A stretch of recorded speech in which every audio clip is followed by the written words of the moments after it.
bastante clara de lo que está Exacto. sucediendo. Y quiero darle la bienvenida también, Gladys, nos acompaña Rodolfo Ojeda, quien es presidente del gremio de la pequeña empresa de la Cámara de Comercio de Lima, porque hay que recordarlo y mencionarlo, lo hemos dicho aquí, esto está afectando a los transportistas de una forma muy clara, lo hemos visto con los lamentables asesinatos que ya se han Contra dado, mujeres. Ujú. con los atentados, con víctimas también casuales de ataques específicos a ciertas empresas de transporte en Lima y en otras zonas, por supuesto, del país. Pero también hay otros sectores que están siendo gravemente afectados, productivos, que son pues en muchos casos comerciantes, ¿no? Y tengo algunas cifras para compartir, ¿no? A la fecha, cerca de 3.000 bodegas en Lima han cerrado como consecuencia de las extorsiones que sacuden al país. 3.000 bodegas, no es poco, estamos hablando de pequeñas economías que sostienen a varias familias.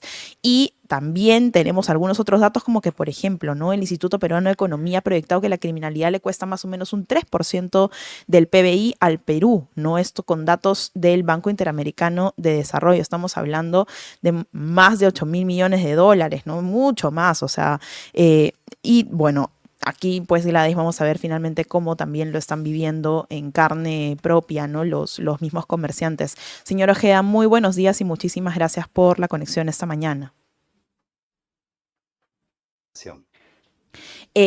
Queríamos hacerle algunas consultas respecto a lo que se está viendo, ¿no? Primero, este paro convocado para el 23 de octubre. Sabemos que igual los paros pueden generar distintos problemas, disrupción en las ciudades, entre otros puntos, pero también es un paro que surge de una protesta ciudadana y que incluso podría plegar a muchos otros sectores, como lo vimos hace un par de semanas, como lo vimos la semana pasada, de la economía, porque la gente está cansada de tener que pagar cupos, de vivir con miedo, de estar parado en una esquina y que vengan y le pongan pues una pistola en la cabeza. ¿Cómo ve usted los últimos anuncios respecto a este paro y también la respuesta pues del gobierno a lo que se está dando?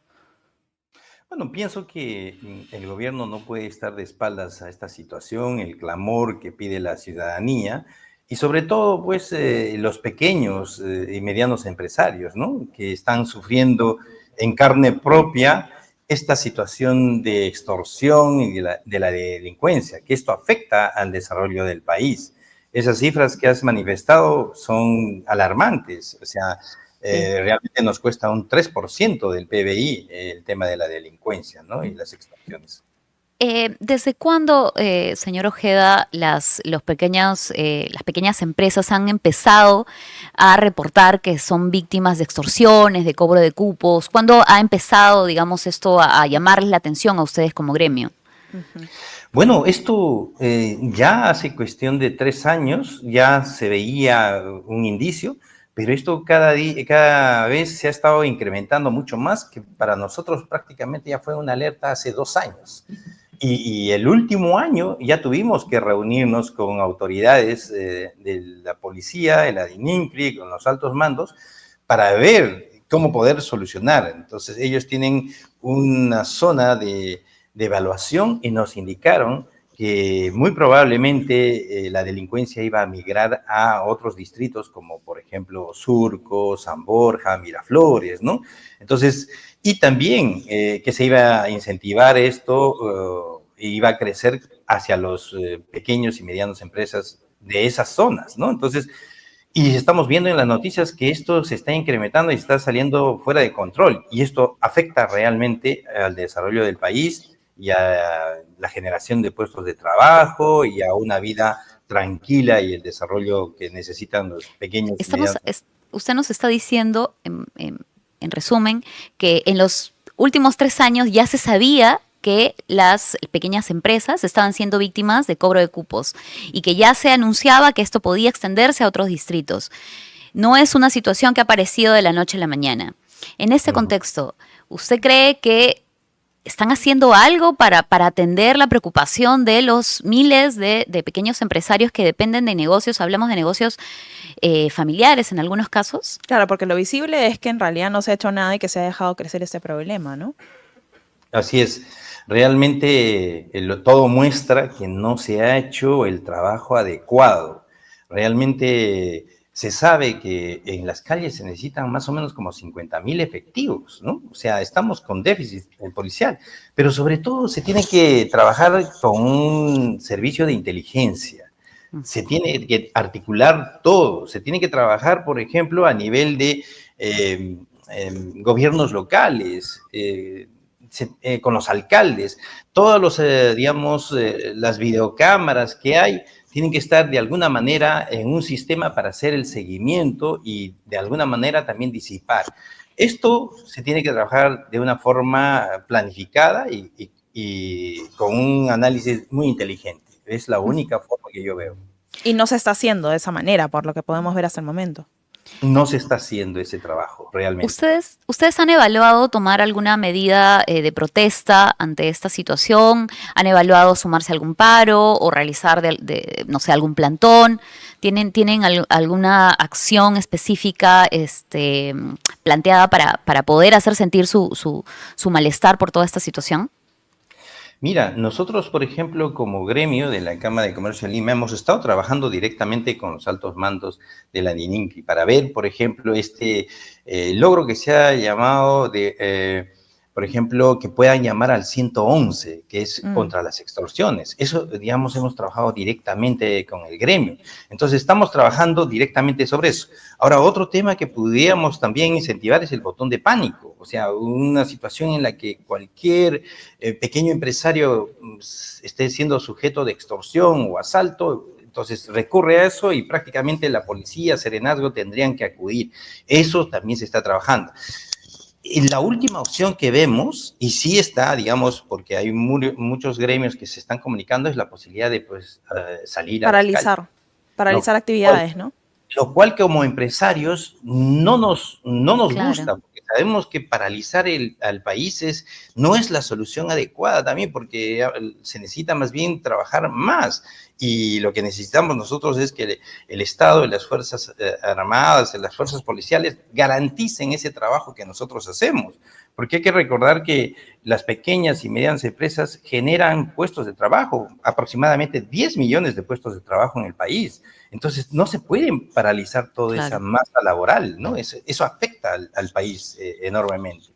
Claro, nadie para porque no quiere trabajar, ¿no? Evidentemente el trabajo es lo que más necesitan, pero ante una situación de que su trabajo está siendo amenazado y sus vidas, ¿no? y sus vidas, su trabajo y sus vidas, claro, hay una situación extrema que se está viviendo. Ustedes me decían que han trabajado respecto a la línea 111. Hace unos días, de hecho, salió un reportaje donde un empresario llamaba a la línea 111 y lamentablemente no les contestaban adecuadamente. ¿Qué es lo que usted cree que se necesita hacer para que estas estrategias, como este número telefónico, sí puedan servir, ¿no? Y estén precisamente cumpliendo aquello que prometen? Justamente ese es el problema, ¿no? Realmente tiene que haber una buena aplicación de las acciones que se tengan que tomar, si no se queda en buenos deseos. Entonces, sí sabíamos que ya se había aprobado esto de la línea 111, pero el proceso de adaptarlo, hacerlo efectivo, ese es el verdadero desafío, porque hay que esto, digamos, organizarlo bien para que pueda funcionar. Y lamentable lo que me comentas, que el empresario confiado llama al 111 y no funciona. Aquí hay algunos comentarios que nos dicen, señor Ojeda, justo ahorita estamos en vivo en YouTube y en Facebook también, ¿no? Dicen, la línea 111 es un chiste de mal gusto. Y claro, verlo de esa manera, lamentablemente, también mella pues toda la situación, porque si vemos reportajes, denuncias que nos muestran que finalmente las estrategias que se están estableciendo en realidad no están funcionando, o sea, ¿en quién confiamos, no? Claro, para ello se necesita, como usted decía, más allá de un anuncio, logística, recursos, para que efectivamente haya alguien detrás que dé una respuesta adecuada y que haga un seguimiento adecuado a esta denuncia, porque me imagino que como empresarios ustedes también se arriesgan un poco a denunciar a las personas que les están cobrando cupos, porque evidentemente ante el miedo de que les puedan hacer algo, muchas veces prefieren pagar y que no les disparen, que no les lancen una granada en su vivienda o que amenacen a su familia. Claro, mire, producto de esas reuniones, nosotros conocemos un poco el actuar de estos delincuentes, los extorsionadores. Hay una modalidad que le llaman el escopeteo, que es prácticamente mandar mensajes por correo, por WhatsApp, amenazando a los pequeños empresarios. Muchos de ellos de repente se asustan. Mi recomendación es, por favor, llamar a la policía o simplemente bloquear eso, porque el problema radica cuando realmente entras en contacto.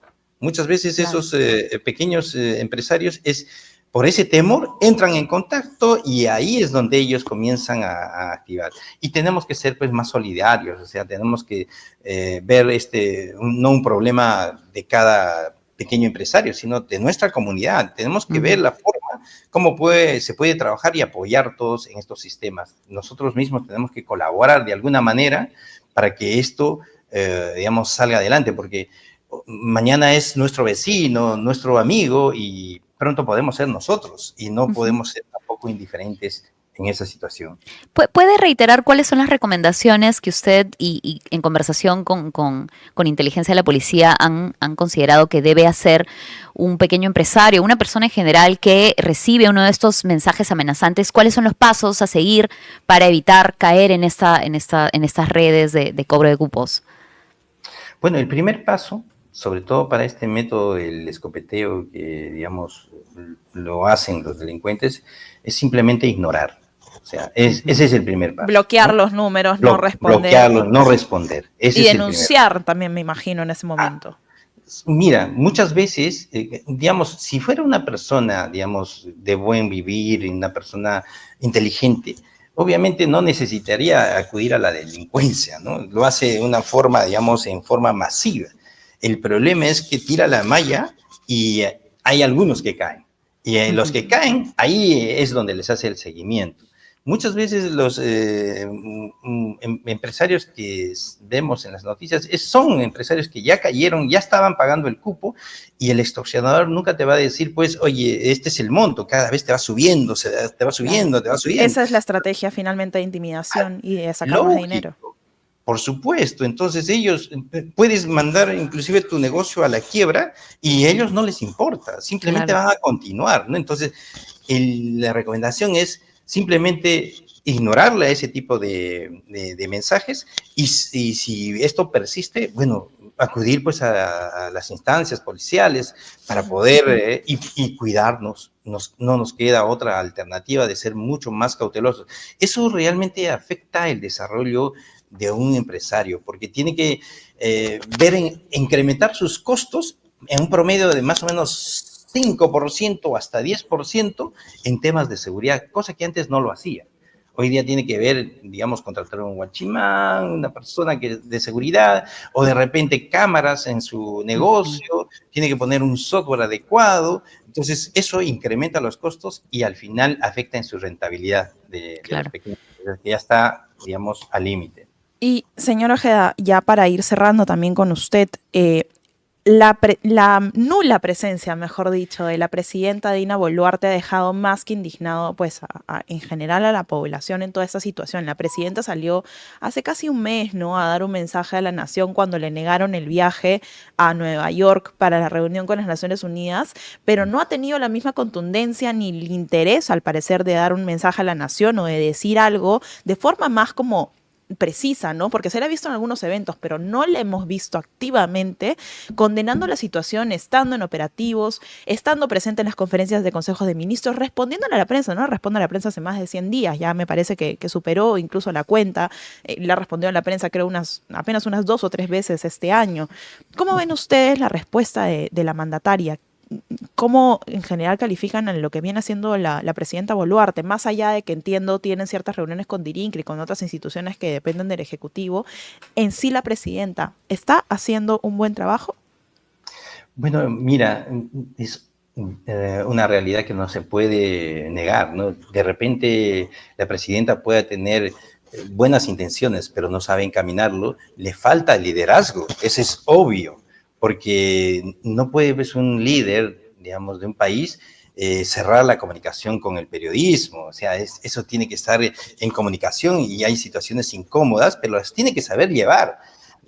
Digamos, en el argot criollo se dice, el que se pica pierde, y eso es lo que está pasando lamentablemente con nuestra presidenta, ¿no? Entonces tiene que, para mi criterio, es un problema de liderazgo, definitivamente. Muchísimas gracias, señor Ojeda, por el tiempo esta mañana. Listo.